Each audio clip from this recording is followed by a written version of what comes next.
Are you dealing with low occupancy levels? Or maybe you're in one of those so-called Airbnb bust cities or areas. Or maybe it's that you're getting very worried about the start of slow season because your calendar is wide open. In this week's video, let's uncover if your price is what's keeping guests away. Welcome to another episode of Airbnb Uncovered. I'm Matt, the creator of Airbnb Uncovered and an Airbnb trainer and coach. On this channel, I uncover all of the insider host strategies so that you can earn more, have a fully booked calendar, and grow your Airbnb business to mind-blowing levels. There's no fluff here, just real advice that actually works from me, a 48-time superhost who's hosted over 3,500 guests, and I've also earned millions on Airbnb. I've coached and trained over 600 hosts to earn more from their business, so be sure to hit the subscribe button so that you too can become a more profitable host. And join the conversation inside my Facebook group at facebook.com/groups/Airbnb Uncovered. All one word. Running an Airbnb is supposed to be easy, right? Get a place, furnish it, and throw a listing up on Airbnb, and then just wait for the money to come in.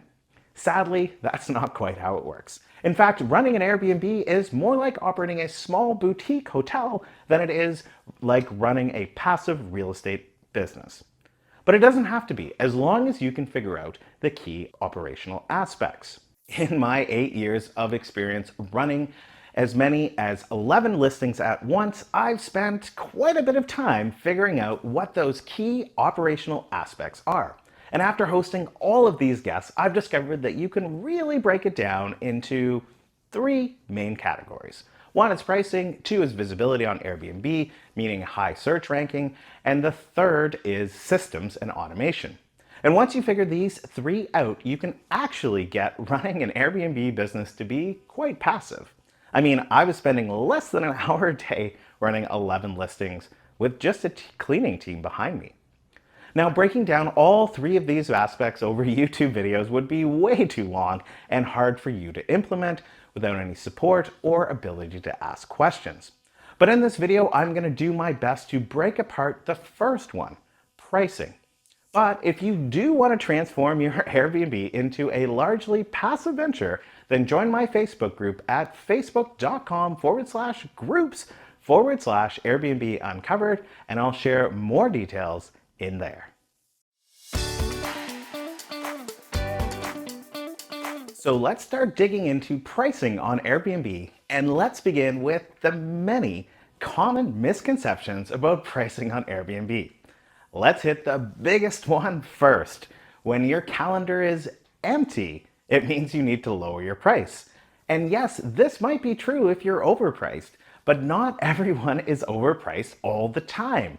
In fact, in some instances, raising your price is the solution, particularly when you're not aligned with the pricing in your local market.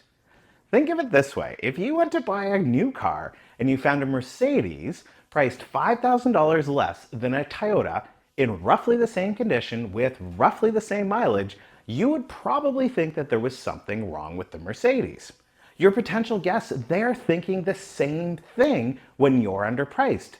They just don't understand why such a beautiful place in such a great location is priced so much lower than equivalent places. A low price brings me to another common misconception about pricing, that a low price equals bad guests. And while this one is partially true, lower prices can attract partying guests, this isn't true in the vast majority of cases. It's like saying that only rich people are respectful. And based on my experience running an Airbnb in a $3.5 million penthouse condo, I can tell you that not all rich people are respectful. In fact, some of them can be quite a lot more work than the average guest. All a lower price means is that you need to rely more heavily on your house rules and party prevention technology to weed out the bad apples. Thinking that low prices equals bad guests often leads hosts to some dangerously unprofitable views on pricing. And that is that getting a higher nightly rate, but over a fewer number of nights, is the most profitable strategy on Airbnb.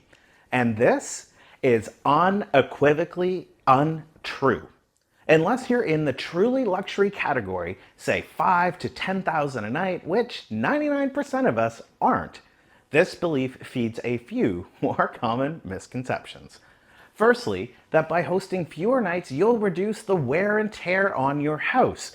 And yeah, that's partially true, but if we're being honest, hosting guests can be hard on the walls with marks from the luggage, and it's also hard on floors, again from the luggage and the somewhat consistent movement of bringing things in and out. So you're gonna have to deal with these items regardless. Hosting more guests just means that you'll likely have to deal with these a bit sooner. But trust me, the additional revenues will more than outweigh the rehab costs. The next reality that hosts in this camp fail to realize is that there just aren't enough high demand nights in a month to make being priced higher with a higher vacancy rate profitable. We only get 8 weekends a night in a typical month, and that's just 27% of the 30 available nights. I don't know of any profitable business that is only open 27% of the time. And sure, hosts who price high tell me that their occupancy is higher than 27%, but when I challenge them to go and look and see how much higher it really is, it's rarely much more than 40, maybe 50%. And if you run the math, you'll see that you have to get booked at an unattainable high price to make up the difference in revenue than if you just priced more reasonably and booked out at, say, 80% of the time. And probably the most flawed belief from hosts in this camp is that they tell themselves that their low occupancy is fine. That just means that more guests means more work, and they don't want that anyways. And to them, I say, why are you in business in the first place? I mean, you literally created an Airbnb to make more money. Now, suddenly you don't want that? When you have the right systems in place, hosting more guests is really not much more work, but it is way more money. So if being priced too low is bad and being priced too high is bad too, then a price somewhere in the middle is right. Yeah, that's pretty much what I'm trying to share with you in this video. The middle is the sweet spot, and precisely the high middle is exactly where you want to be. The real challenge then is, how do you determine the middle so that you can get to the high middle? And some of you are going to answer with, that's easy. You just go on Airbnb and look at your competition. Others of you will say that you don't even have to do that much work. You can just use price automation software like Wheelhouse or Price Labs. And still more of you will say you don't have to do all of that at all. You can just use pricing suggestions from Airbnb. And while technically these are all correct, there's more to the story for each one of them. And that's what we're going to look at next. Searching on Airbnb for your competition without any criteria or formalized process will lead you to an inaccurate comparison. And that's because there's too many factors for each listing for the human brain to keep track of. So more than likely, you'll end up with an inaccurate price survey that is full of personal bias. The personal bias comes from your brain's inability to compute and track all the different factors of a listing. Its decor, its amenities, its reviews, the occupancy, additional fees, just to name a few. So instead what happens is that as you casually review your competition, your brain will ignore key differences because they challenge your beliefs about your place, and then your brain tells you that your place is worth the price that you want. And this is because your brain is telling yourself that the major differences, well, they're not that major, and that your place is roughly the same when it's truly not. The second option, just letting price automation software set your price, can also work, but only if you configure it correctly. See, the software will collect pricing data for listings that are mostly similar to yours, But the problem is that there's so much garbage listings on Airbnb. Ones that are priced ridiculously high and are sitting vacant, and others that are priced too low and are fully booked. The price automation software includes data from these listings, so their averages can sometimes be somewhat inaccurate. Moreover, the pricing data that price automation software will include in its suggested prices will come from prices of listings that are like yours on paper, but that may not be at all similar in real life. So to make price automation software work for you, you have to first know your market and the averages of what listings that are truly similar to yours are charging. The last option is to follow Airbnb pricing suggestions. And I'm not going to say much on this one other than to point out that Airbnb's sole reason for being is to make money for themselves. They do this by getting more guests to book on the platform, and lower prices is the best way for them to entice more bookings. So naturally, they're going to suggest that you set your prices a bit lower to attract more reservations. Of course, they're not going to suggest like super low because their revenues are a percentage of the booking totals. But I can almost promise you that in all of the situations, the price suggestions are going to be lower than what your competition is charging, and usually much lower than what your listing can truly fetch if it's priced properly. At this point, you might be thinking to yourself, okay, Matt, I'm with you. Price too high is bad, too low is also bad, and you just suggested that we need to be in the high middle. But you just shot down all of the common ways to find the middle. So how on earth do we do that? Finding the high middle is exactly what I'll be going over in my live pricing workshop coming up next week. The workshop starts on Monday, August 14th and goes until Thursday. Over those 4 days, I'll be teaching live over Zoom for an hour every day, starting at 11 a.m. Eastern.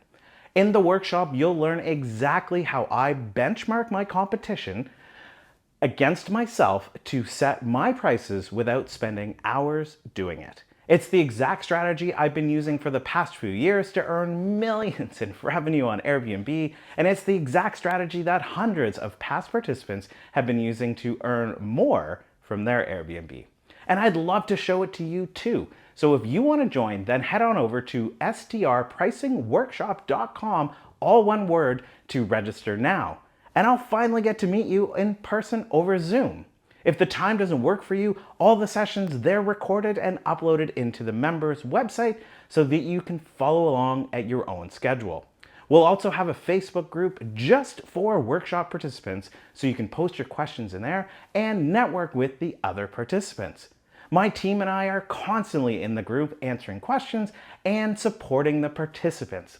So if learning to set your price to earn more from your Airbnb is something that you want to do, then head on over to strpricingworkshop.com and register right now. The doors for registration close on Sunday, August 13th, 2023. And with that, that is a wrap on this week's video. If you learned something, then please let me know by giving this video a thumbs up. And if you're not already subscribed, do it now by clicking on the button below and enabling notifications. And you can do that by clicking on the little bell. That way you'll be alerted when I post another profit-generating video. Subscribing and enabling notifications go a long way to supporting the channel by telling the YouTube algorithm that I'm making useful content, so it's going to suggest my videos to more Airbnb hosts. So bye for now, and I hope to see you in the workshop next week.